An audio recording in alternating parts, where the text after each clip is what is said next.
अरे ओ नासिर के बच्चे, इधर आ। कितनी बार तुम्हें समझाया है, जब आवाज दूं तो फौरन से मेरी बात सुना करो। मैं अभी बाजार से आकर बैठा ही था। चिलचिलाती धूप में 1 घंटा बाजार से सब्जी दाल चिकन लाकर मैंने किचन में रखा ही था। बस पानी पीने के लिए बैठा था कि बड़ी मामी ने आवाज दी थी। पानी के 2 घूंट ही मैंने हलक से नीचे उतारे थे और गिलास को एक तरफ रख दिया। फिर मैंने वहीं से मामी को हाँक लगाई, आया मामी जी। मैं वहीं से बड़ी मामी के कमरे की तरफ चल पड़ा था। वो भी जल्दबाजी में अपने कमरे से बाहर निकल रही थी।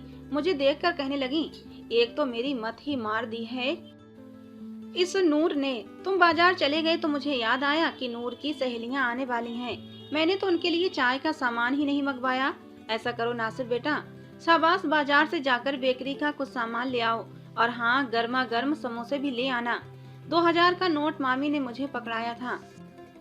मैंने कहा, मामी जी अभी तो 4 बज रहे हैं, समोसे तो मुश्किल से ही मिलेंगे। मामी कहने लगी, देख लेना, थोड़े दूर चले जाना, मिल जाएंगे। और देखो, एक भी चीज कम नहीं होनी चाहिए। तुम्हें तो नूर की आदत का पता है, एक भी चीज कम हुई तो ऐसा शोर मचाएगी कि पूरा घर सर पर उठा लेगी।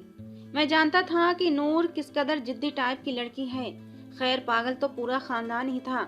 मुझे तो उन्होंने मुफ्त का नौकर समझ रखा था। मैं छोटा सा था जब मेरे पापा ने मेरी माँ को तलाक देकर घर से निकाल दिया था। मेरी माँ मुझे लेकर मायके की दहलीज पर आकर बैठ गई। लेकिन मेरे नाना नानी और मामा ने कहा कि हम अपनी जवान जहान बहन की जिंदगी बर्बाद नहीं कर सकते, इसलिए उसकी शादी करवा देंगे। मेरी माँ कहने लगी, मेरे बेटे की जिंदगी बर्बाद हो जाएगी, वो तो बेकसूर है, बाप ने तो उसे धुतकार ही दिया है। अगर मैं भी उसे अपनी आगोश से दूर रख दूं, तो वो तो माँ बाप दोनों के ही प्यार से महरूम हो जाएगा।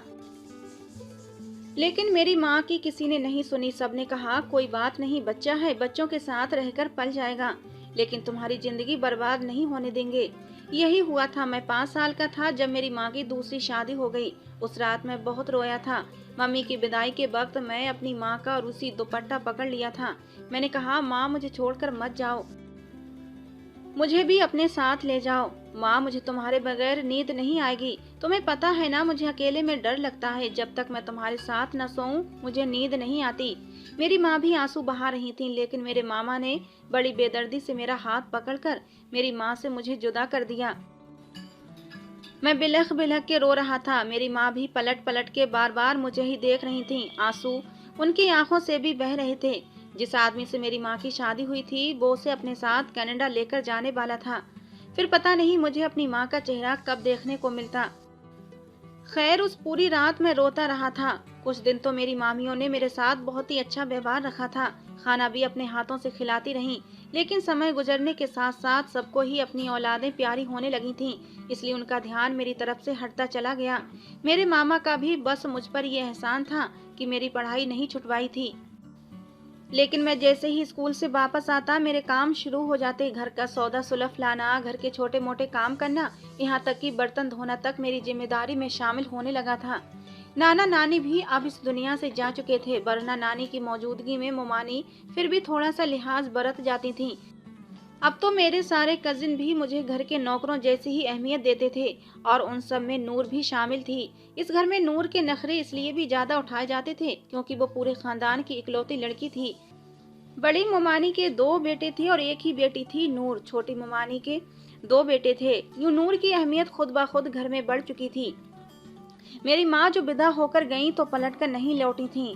हाँ, कुछ महीने बाद एक फोन आ जाता, जिसमें बस मुझे इतना ही समय मिलता कि मैं 1 मिनट के लिए अपनी माँ की आवाज़ सुन लेता था। बोलने के लिए तो ऐसा लगता कि जैसे मेरे पास शब्द ही खत्म हो चुके हैं, और मेरी माँ की तो बस सिसकियाँ ही मुझे सुनाई देती थीं। मुझसे कहती, बेटा मुझे माफ़ कर देना, मैं तुम्हारा हक अदा नहीं कर पाई। मैं अब उन्हें क्या कहता, बस ये कह देता, आप मेरी फिक्र ना करें, यहाँ सब बहुत अच्छे हैं, मेरा बहुत ख्याल रखते हैं। समय यूं ही गुजरने लगा। मैं 22 साल का अच्छा खासा गबरू जवान मर्द हो चुका था। 14 क्लासेस पढ़ी तो मामू मुझे अपनी दुकान पर ले गए और सारे काम मुझसे ही करवाने लगे थे। थक हार कर रात को घर पहुंचता, मुमानियों की चकचक शुरू हो जाती। खाने के बीच ही वो कहने लगती, खाना खाते ही पूरे किचन को तुमने साफ करना है। तुम तो दुकान पर बैठे बैठे ही आते हो, और एक हम हैं कि यहाँ पर अपने बच्चों के साथ साथ दूसरों के बच्चों को भी पालते हैं। मैंने आज तक कभी अपनी किसी मुमानी की बात पर इनकार नहीं किया था, क्योंकि कुछ भी कहो, उनके मुझ पर बहुत एहसान थे। मेरे सारे खर्चे वही लोग उठा रहे थे। मेरा काम तो जैसे किसी गिनती में ही नहीं था। बस साल के 2 जोड़े कपड़े मेरे मामा मुझे नए बनाकर देते थे, एक बड़ी ईद पर, एक छोटी ईद पर। बाकी मैं अपने कजिन की उतरन ही पहन लेता था। लेकिन मैं अपनी ज़िंदगी में बहुत खुश था, क्योंकि 5 साल की उम्र में पहला समझौता किया था अपनी माँ के बगैर रहने का, और उसके बाद तो समझौता करना जैसे मेरी आदत सी हो गई थी। अभी भी मैं इस जून की गर्मी में चिलचिलाती धूप में घर का सामान लेकर आया था, लेकिन मुझे दोबारा से जाना पड़ा था। चाय का सामान लाकर सेल पर रखा तो ममानी कहने लगी, कितनी देर लगा दी नासिर तुमने, अब जल्दी से चाय बनाओ और ऐसा करना कि ये सारी चीजें प्लेटों में सजाकर नूर के कमरे में रख आना। मैंने फटाफट से चाय बनाई, सारी चीजें सजाकर और ट्रॉली लेकर नूर के कमरे की तरफ चला आया। मेरा इरादा कमरे के अंदर जाने का हरगिज न था। मुझे लगा कि नूर कमरे का दरवाजा खोलेगी तो मैं ट्रॉली उसके हवाले कर दूंगा, लेकिन वो कहने लगी, अंदर आ जाओ नासिर। मुझे मजबूरन ट्रॉली लेकर उसके कमरे में जाना पड़ा। नूर के साथ उसकी 4 सहेलियां और भी मौजूद थीं। वो देखते ही नूर से पूछने लगी, नूर ये कौन है, क्या तुम्हारे घर का नया नौकर है? नूर कहने लगी, बस यही समझ लो, मेरे ही बाप के टुकड़ों पर पल रहा है, मेरा फूफीजाद है। वही घमंडी अंदाज था नूर का, हमेशा ऐसा ही करती थी और हर वक्त मुझे यही एहसास दिलाती रहती कि तुम हमारे टुकड़ों पर पल रहे हो। मैं चुपचाप उसकी सारी बातें सुनता रहा। उसके दोस्तों में से एक कहने लगी, अरे देखने में कितना हैंडसम है। पहली बार मैंने किसी लड़की के मुंह से अपनी इस तरह की तारीफ सुनी थी। मुझे बड़ा अजीब सा लगा था। मैंने ट्रॉली रखी और फौरन से बाहर की राह ली थी, लेकिन जाते जाते नूर के दोस्तों की बातें मेरे कानों में टकरा गई थीं। वो शायद मेरी खूबसूरती से इम्प्रेस हो गई थीं, और ये सच भी था कि मैं बेहद खूबसूरत नौजवान था। पुराने कपड़ों में भी मैं अपने कजिन में सबसे ज्यादा स्मार्ट लगता था। मैं वापस किचन में आ गया। पूरा सिंक बर्तनों के ढेर से भरा हुआ था। बर्तन धोने लगा और अपनी पुरानी जिंदगी के बारे में सोचने लगा।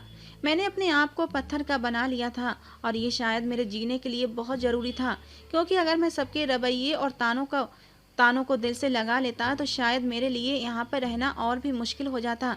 जब से मैं दुकान पर बैठने लगा था, मेरे मामू मुझे तनख्वाह के तौर पर कुछ 1000 रुपये भी दे देते थे, और उस बात पर भी एहसान जताते थे।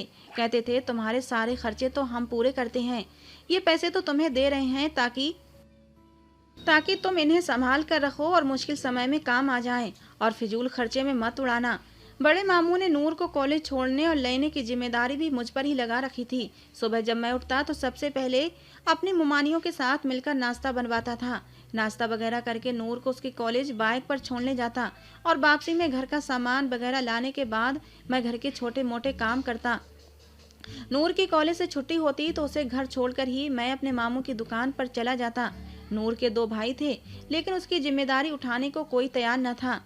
मामू की कपड़े की दुकान थी। बाकी का पूरा दिन मैं कपड़े की दुकान पर ही बैठा रहता था। समय यूं ही गुजर रहा था कि जब मैंने एक बात नोट की कि नूर की जिस सहेली ने मेरी तारीफ की थी, उसका आना जाना हमारे घर में बढ़ने लगा था। और मैंने ये बात भी देखी थी कि वो लड़की नूर के कमरे की बजाय हॉल में सोफे पर ही बैठ जाती थी और वहीं नूर से बातें करती रहती। मैं उस समय बाहर गार्डन में लगे पौधों को पानी दे रहा होता था, और वहां से वो मुझे लगातार देखती रहती थी। उसकी नजरें मेरे ऊपर ही टिकी होती थीं। उसकी आंखों में मैंने अपने लिए पसंदीदगी देख ली थी। अच्छी खुशशक्ल लड़की थी और अमीर भी बहुत थी। अपने ड्राइवर के साथ ही गाड़ी में आती जाती थी। मुझे उसमें कोई गर्ज न थी, लेकिन एक बार जो मेरे कानों ने सुना, मुझे यकीन नहीं आ रहा था। हमारा किचन बाहर आंगन में ही बना हुआ था। मेरी नानी का घर पुराने जमाने का बना हुआ था। कमरे अंदर की तरफ थे, लेकिन किचन आंगन में ही था। मैं बर्तन धोकर जैसे ही बाहर आने लगा तो मेरे कानों में नूर और उसकी सहेली की बातों की आवाज आई थी। वो नूर से कह रही थी, नूर मुझे तुम्हारे कजिन से मोहब्बत हो गई है, मुझे ये बहुत अच्छा लगता है। अपने दोस्त की बात सुनकर नूर हंसते हुए कहने लगी, क्या पागल हो गई हो? अरे उसकी औकात ही क्या है, मेरे बाप के टुकड़ों पर पल रहा है, उससे शादी करोगी तुम्हारी तो सारी जिंदगी बर्बाद हो जाएगी। तुम्हें क्या हमारे घर की नौकरानी बनने का शौक है? नूर की बात सुनकर वो कहने लगी, तुम्हें क्या लगता है नासिर से शादी करने के बाद मैं उसे यहाँ रहने दूंगी? तुम लोगों की मुफ्त की नौकरी करने के लिए छोड़ दूंगी? अरे मैं अपने माँ बाप की इकलौती बेटी हूँ। आज तक उन्होंने मेरी हर ख्वाहिश पूरी की है। अगर मैं अपने बाप से एक बार कह दूं तो वो मुझे अलग से बंगला लेकर भी दे देंगे। इसलिए मेरी जिंदगी तो नासिर के साथ बड़ी खुशहाल गुजरने वाली है, और वो पढ़ा लिखा है। जब मेरे बाप के ऑफिस में काम करने लगेगा तो अच्छा खासा कमाने भी लगेगा। उस लड़की की बात सुनकर पहली बार मुझे लगा था कि मैं कोई फालतू और बेकार चीज नहीं हूँ। मैंने बीकॉम का रखा था, हिसाब किताब में भी मेरा दिमाग बहुत तेज था। मामू की दुकान के सारे मामलात मैं ही देखा करता था। मैंने सोचा कि अगर ऐसा हो जाए तो अच्छा है, मेरी जिंदगी में भी सुकून आ जाएगा। नूर अपनी दोस्त की बात सुनकर खामोश बैठी रही थी। उसकी दोस्त वहां से चली गई, मगर उसके बाद नूर के रवैये में अजीब सा बदलाव मैंने महसूस किया था। अब वो मुझे ताने नहीं देती थी। एक बार जब मैं दुकान से घर वापस आया तो मामू के कुछ मेहमान आए बैठे थे। मुमानी ने मुझे दरवाजे से ही वापस भेज दिया। कहने लगी कि जाओ जल्दी से चाय का सामान ले आओ, तुम्हारे मामू के दोस्त आए हैं। मैं थका हारा दुकान से लौटा था, लेकिन फौरन से मामू के दोस्तों के लिए सामान लेने चला गया और फिर उन्हें चाय बनाकर भी भेजी। सब लोग खाना खा चुके थे और अपने अपने कमरों में सोने के लिए चले भी गए थे। मैं किचन में आया तो किचन की हालत बिगड़ी पड़ी थी, लेकिन मेरी भूख का ये हाल था कि मुझसे बर्दाश्त नहीं हो रही थी। मैंने जल्दी से फ्रिज खोल कर देखा तो खाना नहीं था, शायद खत्म हो चुका था। मैंने सोचा चलो सूखी रोटी ही खाकर पानी पी लेता हूँ, लेकिन जैसे ही हॉटपॉट खोलकर देखा तो वो भी खाली पड़ा था। उस वक्त मुझे अपनी माँ की बहुत तेजी से याद आई थी। अगर मेरी माँ होती तो मेरे लिए कुछ ना कुछ तो जरूर रखती। फ्रिज में आटा तो मौजूद था, अंडे भी थे, लेकिन मुझ में इतनी हिम्मत न थी कि मैं अपने लिए कुछ बना लेता। इसलिए पानी का गिलास पिया और बर्तन धोने लगा। अभी मुझे कुछ ही देर हुई थी कि नूर किचन में आ गई। कहने लगी, ये तुम क्या कर रहे हो? मैंने कहा, बर्तन धो रहा हूँ। तुम्हें तो पता है कि मुमानी को गंदा किचन पसंद नहीं है। वो मेरे पास आकर खड़ी हो गई। कहने लगी, तुमने खाना खाया है? उसकी बात मेरे लिए हैरान कर देने वाली थी। मैंने कहा, नहीं। ये सुनकर उसने फ्रिज में से आटा निकाला, 2 अंडे निकाले। मुझे लगा शायद उसे भी भूख लगी है। उसने 2 पराठे बनाए और ऑमलेट भी बनाया। फिर कहने लगी, ये लो खा लो। उसकी इस मेहरबानी पर मैं जितना भी हैरान होता उतना कम था। मैंने कहा, ये तुमने मेरे लिए बनाया है? मुझे अब भी यकीन नहीं हो रहा था। कहने लगी, हाँ, तुम्हारे लिए ही बनाया है। क्या तुम इंसान नहीं हो? क्या तुम्हें भूख नहीं लग सकती? सारा दिन तुम सारे काम करते हो, लेकिन किसी को भी तुम्हारा एहसास नहीं है। मुझे बिल्कुल भी समझ नहीं आ रहा था कि नूर को हुआ क्या है। उसने टेबल पर खाना रखा और मुझसे कहने लगी, छोड़ो ये बर्तन, इसे मैं कर दूंगी, तुम खाना खाओ, तुम सुबह से भूखे हो। आज तक नूर ने कभी एक गिलास पानी तक खुद से उठकर नहीं पिया था। उसके लिए भी मुमानी या मुझसे ही कहती थी, लेकिन अगर कभी मूड होता तो किचन में आकर अपनी पसंद की चीजें बना लेती थी। लेकिन मेरे लिए उसका अपने हाथों से खाना बनाकर देना कोई छोटी बात न थी। खैर, मैं खाना खाने लगा तो वो मेरे बराबर कुर्सी पर ही बैठ गई और मुझसे कहने लगी, नासिर, मुझे इस बात का एहसास हुआ है कि मैं तो नूर का लहजा सुनकर ही हैरान था, वरना वो हर वक्त तंज के नस्तर चलाती रहती थी और लहजा भी कड़क रखती थी, लेकिन आज तो वो बड़े मीठे लहजे में बात कर रही थी। कहने लगी, मुझे एहसास है कि मेरे घर वाले तुम्हारे साथ अच्छा व्यवहार नहीं रखते।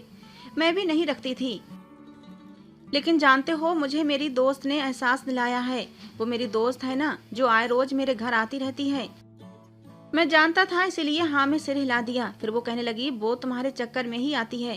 कहती है तुमसे शादी करना चाहती है, शादी करके तुम्हें घर जमाई बना लेगी, यहाँ से बहुत दूर ले जाएगी।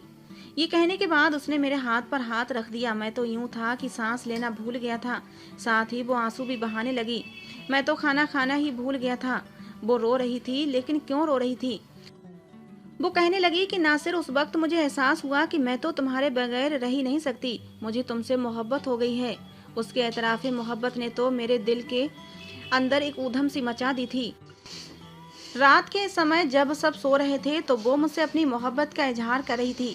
मेरा दिल तो यूं था जैसे पसलियां तोड़कर बाहर आ जाएगा। मैंने जल्दी से अपने हाथ उसके हाथ से पीछे किए थे। मैंने कहा, तुम्हें शर्म नहीं आती? ये कैसी बातें कर रही हो मुझसे? मैं तुम्हारे बारे में ऐसा नहीं सोचता। नूर कहने लगी, लेकिन मैं तो सोचती हूँ ना। नासिर, देखो, इनकार मत करना, मैं मर जाऊंगी तुम्हारे बगैर। क्या मेरे मरने के बाद तुम्हें यकीन होगा? फिर वो कहने लगी, कुछ दिन बाद ही मेरी दोस्त तुम्हारे लिए रिश्ता लाने वाली है। अगर तुमने उससे शादी कर ली तो देखो, मैं जहर खा लूंगी। नूर ये कहकर वहां से चली गई और मैं सोच में पड़ गया था। क्या वो पागल थी? वो कैसे मुझसे मोहब्बत कर सकती थी? लेकिन मेरा दिल पहली बार नूर के नाम पर धड़का था। वो रो रही थी, हिचकियों से रो रही थी। मैंने आज तक उसे रोते नहीं देखा था और मुझे ये भी डर था कि मुझे इस बात का भी एहसास था कि अगर मैंने उसकी सहेली से शादी कर ली और घर छोड़कर चला गया तो कहीं वो सच में खुद को नुकसान न पहुंचा ले। वो मुझसे मोहब्बत करने लगी थी और उसे इस बात का एहसास अब हुआ था। उसके बाद नूर मेरा बहुत ख्याल रखने लगी थी, मेरे सारे काम अपने हाथों से करने लगी थी। कहती थी बस मुझे छोड़कर मत जाना। एक दिन मैंने कहा, नूर, मोमानी और मामू कभी तुमसे मेरी शादी करने पर राजी नहीं होंगे। तुम उनकी इकलौती औलाद हो, उन्होंने तुम्हारे लिए बहुत कुछ अच्छा सोचा होगा। मैं अपनी हैसियत जानता था। मैंने कहा, देखो नूर, मेरी आंखों में तुम्हारे लिए अभी कोई ख्वाब नहीं है। बेहतर है तुम पीछे हट जाओ, क्योंकि अगर तुम बार बार मेरे करीब आओगी, मुझसे मोहब्बत की बातें करोगी, तो मैं पत्थर का तो नहीं हूँ, तुम्हारी तरह दिल मैं भी रखता हूँ, और मेरे दिल में भी मोहब्बत भरे जज्बात उभर सकते हैं। मैं नूर को समझाने की कोशिश कर रहा था, लेकिन वो एकदम से मेरे सीने के साथ लग गई और रोने लगी। कहने लगी, ठीक है, जब मैं तुम्हारे लिए मर जाऊंगी तब तुम्हें यकीन आ जाएगा। उसकी इस तरह की बेसाख्ता अमल पर मैं जैसे अपनी जगह जम सा गया था। मेरा दिल इस वक्त तेजी से धड़क रहा था। वो मेरे इस कदर करीब थी कि एक लड़की होते हुए उसने पहल की थी, लेकिन मैंने फौरन से उसको खुद से पीछे किया था, उसके आंसू साफ किए। उसके बाद तो नूर की हिम्मतें और भी बढ़ने लगी थीं। रात के वक्त जब सब सो जाते तो वो मेरे पास आ जाती। उसकी मोहब्बत भरी बातों में अब मैं भी खोने लगा था। वो बेख्तियार ही मेरे कंधे पर अपना सर रख देती। मुझे तो यही डर रहता कि कहीं कोई देख न ले, लेकिन वो दिन भर मेरे करीब से करीब आने की कोशिश करती रहती कि मेरा खुद पर काबू मुश्किल हो जाता था। मैं भी अब नूर से मोहब्बत करने लगा था। कुछ दिन बाद नूर की दोस्त अपने माँ बाप के साथ हमारे घर आई थी। उसके माँ बाप अपनी लड़की के लिए रिश्ता मांग रहे थे। मेरी ममानी और मामा हैरान थे। कहने लगे कि नासिर की हैसियत हमारे घर में एक नौकर जैसी है, और आपको रिश्ता ही करना है तो आप अपनी बेटी का रिश्ता हमारे किसी बेटे से कर दें। लेकिन वो लोग कहने लगे, मेरी बेटी को नासिर ही पसंद है, इसलिए हम चाहते हैं कि हमारी बेटी का रिश्ता नासिर से तय हो जाए। मामू कहने लगे, हमें तो कोई ऐतराज नहीं, नासिर से पूछ लें, अगर वो राजी है तो बेशक शादी कर लें। लेकिन मुझे तो नूर बाधा ले चुकी थी कि तुम शादी से इनकार कर देना, इसलिए मैंने शादी से इनकार कर दिया। मेरा इनकार सुनकर वो लड़की मेरे पास आ गई। कहने लगी, नासिर, मैं तुमसे मोहब्बत करती हूँ, तुम्हारी जिंदगी बदल के रख दूंगी, तुम्हारे पास हर चीज होगी। लेकिन मेरा इनकार अपनी जगह जमा हुआ था। मैं नूर से बेवफाई नहीं कर सकता था। मैं जानता था वो बहुत जिद्दी लड़की है, वो जो कहेगी उस पर कर गुजरेगी, वो मेरे बगैर मर जाएगी। जब मैं बार बार इनकार करता रहा तो वो लड़की उदास होते हुए अपने माँ बाप के साथ चली गई। ये देखकर नूर बहुत खुश हुई थी, और उसके बाद तो जैसे मेरा नूर की मोहब्बत का सिलसिला चल पड़ा था। रात को जब सब सो जाते तो मैं और नूर फ्यूचर के ख्वाब अपनी आंखों में सजाते रहते। अब मैं मामू की दुकान पर बहुत ही दिल लगाकर मेहनत करने लगा था। मैं चाहता था कि मामू का दिल और भी ज्यादा जीत लूं, ताकि जब नूर का रिश्ता मांगूं तो उन्हें ऐतराज ना हो। लेकिन उससे पहले ही नूर के लिए एक रिश्ता आया था। वो लोग बहुत अमीर थे। इस रिश्ते के आते ही मेरी मुमानी के पांव तो जमीन पर ही नहीं पड़ रहे थे। लेकिन मुझे अपनी मोहब्बत पर पूरा भरोसा था। मैं जानता था नूर कभी भी मेरे अलावा किसी से शादी नहीं करेगी। लेकिन मुझे हैरत उस समय हुई जब मुमानी ने मेरे मुंह में मिठाई का लड्डू डाला और कहने लगी कि नूर का रिश्ता पक्का हो गया है। मुझे तो अपने कानों पर यकीन ही नहीं आया था। मैं फौरन से नूर के कमरे में गया। वो बेहद खुश थी। मुझे तो लगा शायद मुमानी ने या मामू ने जबरदस्ती उसका रिश्ता किया है, लेकिन वो तो मुस्कुरा रही थी, खुशी से चहक रही थी। मैंने कहा, नूर, ये सब? वो कहने लगी, ये सब क्या, देख नहीं रहे कितने बड़े घर से मेरा रिश्ता आया है, मैं बहुत खुश हूँ। ये सुनकर मैंने हैरत से उसे देखा था। मैंने कहा, लेकिन तुम तो मुझसे मोहब्बत करती हो। मेरी बात सुनकर वो हंसने लगी, जोर जोर से। कहने लगी, कौन सी मोहब्बत, कैसी मोहब्बत?